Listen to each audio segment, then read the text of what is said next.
This is the Palin Update on SarahNet Radio. I'm Kevin Scholla. Republicans, don't get wobbly on us. Don't be wusses about this. We just elected you as representatives of the people to get there in Washington, D.C. and rein it in. Governor Palin calls out the president and friends for the so-called fiscal cliff song and dance, lack of leadership on Benghazi, and the Susan Rice saga. Palin backers are a loyal bunch. Palinistas, well, Beliebers are true blue as well. Justin Bieber fans, loyal to say the least. Today, the mother of the megastar is here. Pattie Mallette joins us to talk about her book, Nowhere But Up. You won't want to miss this, a remarkable story from an incredibly strong woman. Speaking of strength, the story of a brave little girl in Scotland, and you can help her in her battle for survival.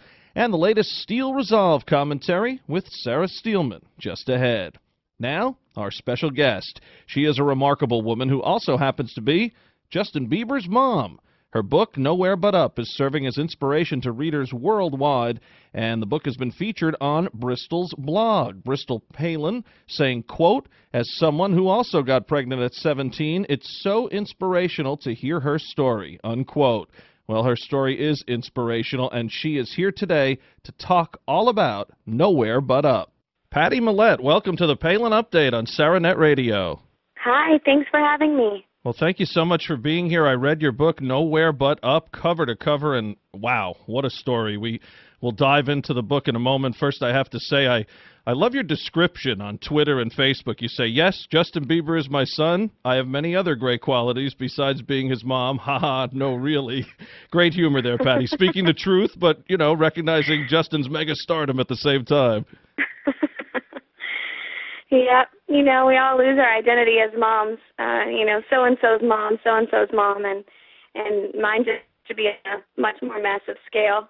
Your book, Pattie, is just so powerful. You do not hold back here talking about really a tough life, sexual abuse, your parents' divorce, drug use, just one heartbreaking story after another. How difficult was this for you to relive all this?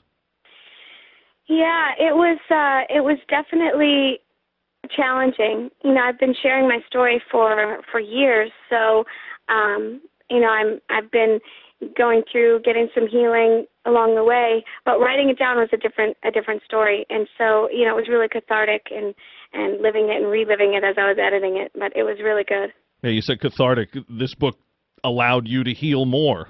Absolutely. It would surface different things, and I'm a big advocate for counseling and working through any sort of trauma or any type of things that you've gone through to work through it. So I definitely had to do some of that during the book. We find out in Nowhere But Up that you attempted suicide, you ran with the wrong crowd, and then you turned to God. What changed for you to seek Him? I talk about all kinds of stuff, the childhood, abandonment from my dad, and the ongoing sexual abuse over the years, the unhealthy relationships, and all that, the drugs and alcohol on top of all that, spiraling everything out of control until, unfortunately I ended up in the hospital for trying to commit suicide. And so through all of that, I had a man coming in to talk to me in the hospital from the local youth center that I used to hang out with. He was the director, and he just kept coming to me, talking to me about God, and I really didn't believe in God. I didn't, was just desperate and full of pain, and so one day he just challenged me, and he said, when you hit rock bottom, you have nowhere to go but up. And he said, what do you have to lose by giving God a chance if He's real, to see what He has to do with your life, what He wants to do, and if He has a plan? So I just cried out, and out of desperation, and just challenged Him and said, God, if you're real, I need you to come and show me. And He showed up in a big way, and many times since then as I've been seeking. It's just amazing, and thus the title, Nowhere But Up. Pattie, you chose life when you were carrying the young man we now all know as Justin Bieber, although you were thinking of another name for him before he was born. Tell us, how did you stay strong and have your son when people were telling you to have an abortion, especially considering all that you'd already been through? How did you keep that mindset and spirit to say, I'm going to have my baby? When I was in high school, I used to debate pro-choice, the woman's right to choose, and I was very adamant. And then, after I had, my run-ins and ended up ultimately with that encounter with God, it really just shook me. And when I got pregnant, it was a personal choice for me. I just knew that I couldn't have an abortion, and I had to do whatever it took. And, I lived in a pregnancy home the whole time that I had him, and I was determined to do whatever it took. And it wasn't easy, but definitely it was worth it. Bristol Palin recently gave away some of your books and commended you for staying strong. She was also pregnant at 17. Her mother, Governor Sarah Palin, chose life as well when she knew her son would have Down syndrome.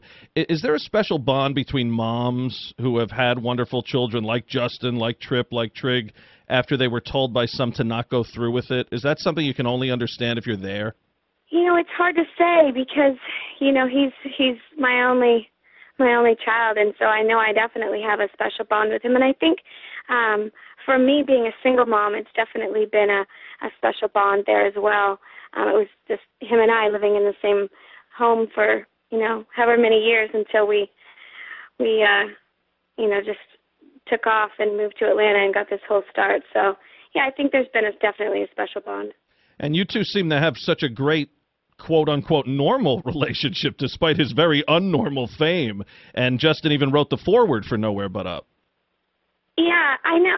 I really try not to get caught up in all of it. And there's so much great things that come along with the success and just him having a great platform. But I think that we come from a very humble background and always wanted to remind him not to forget where he came from and that just to remember what's important and to keep good people surrounding you. And so far he's made some great choices.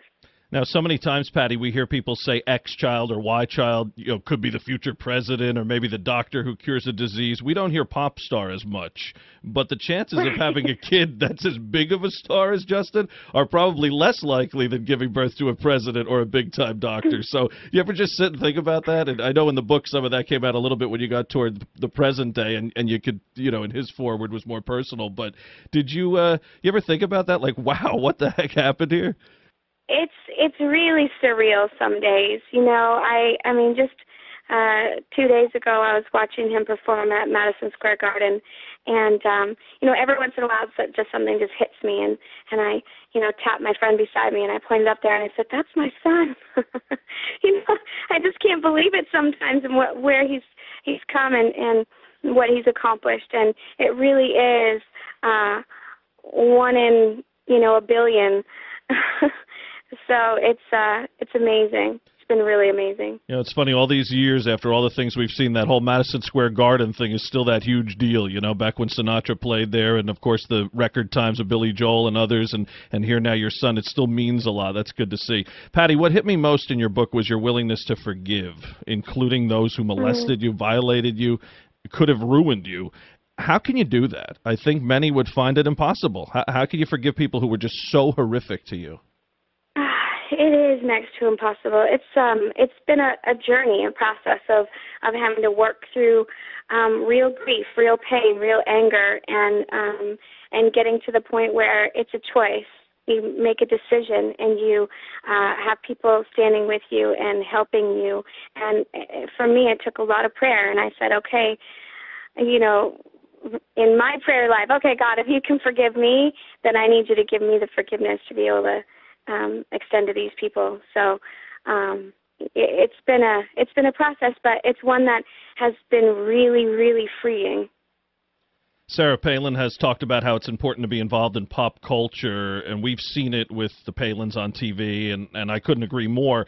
And one of the benefits is the positives that could come from it, not just to have your name out there, but also you can make a difference. It's one thing to have an incredible story like you do, but when you have that name recognition attached to it, it makes all the difference.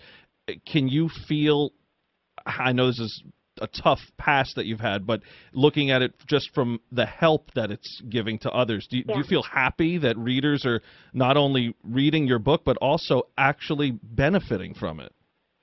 Yeah, what I'm really happy about is that my pain isn't being wasted. I want to take this opportunity that, Justin has this amazing platform, and because of him, I have over a million and a half Twitter followers that a lot of them call me mom. And so I want to take that seriously, and I love the idea of being able to make a difference. And so that's, why I wrote this book, is to help other people that can go through similar situations to me, and be able to, be able to have some hope in dark situations.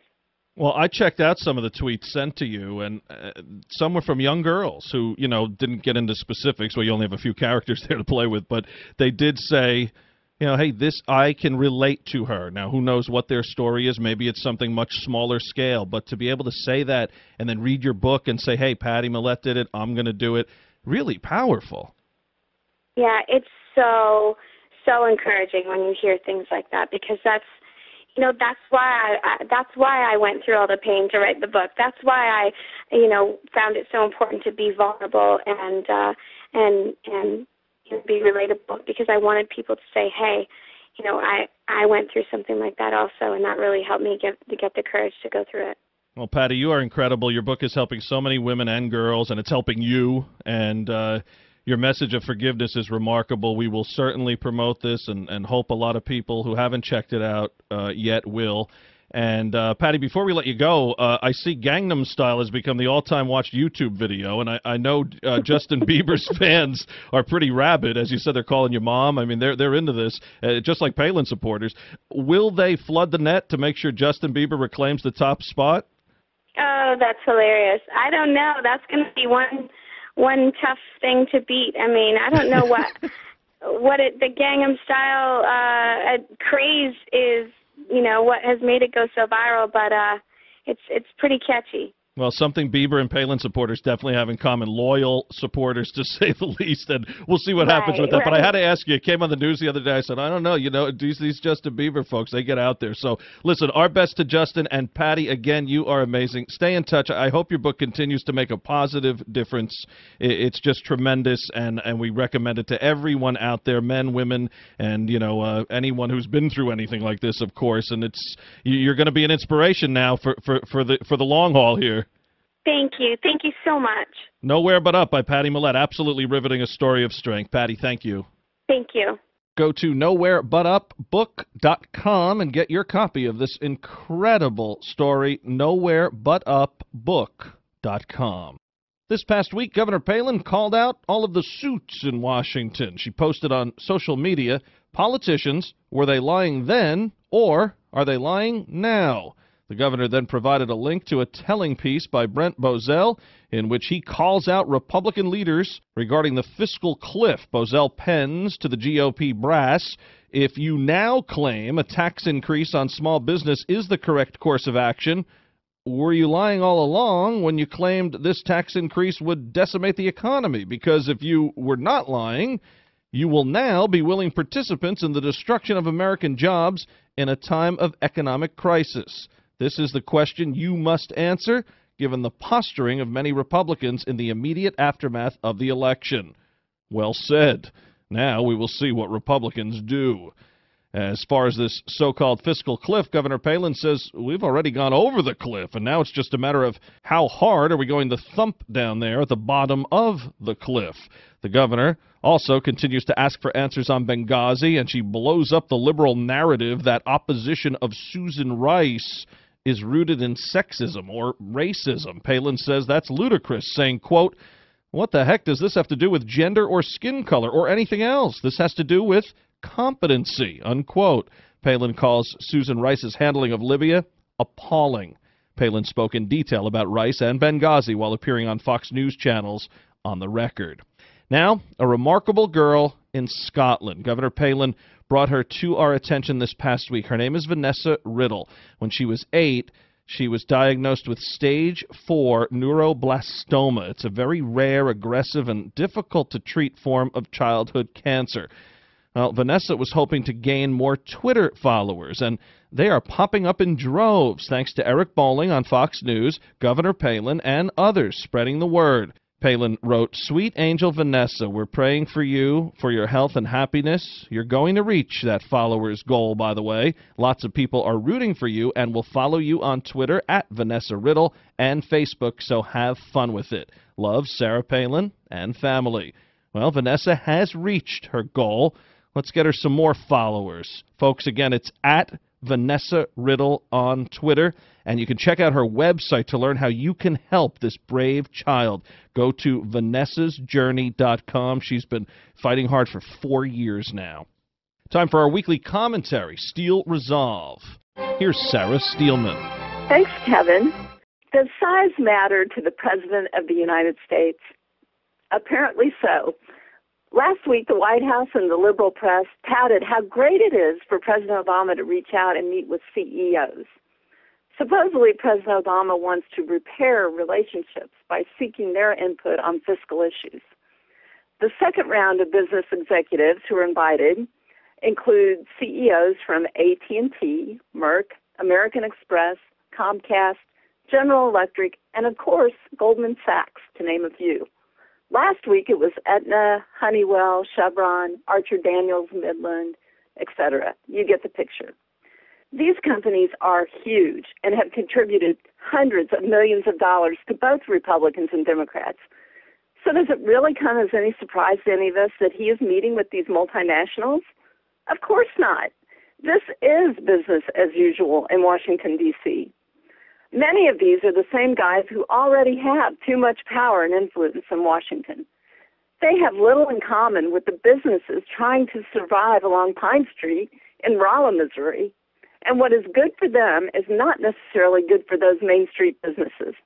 Many of these companies receive millions of dollars in your taxpayer money.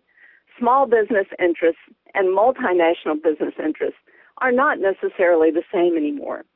Big corporations have armies of lobbyists and lawyers to deal with regulations, taxes, and to protect their subsidies and tax loopholes.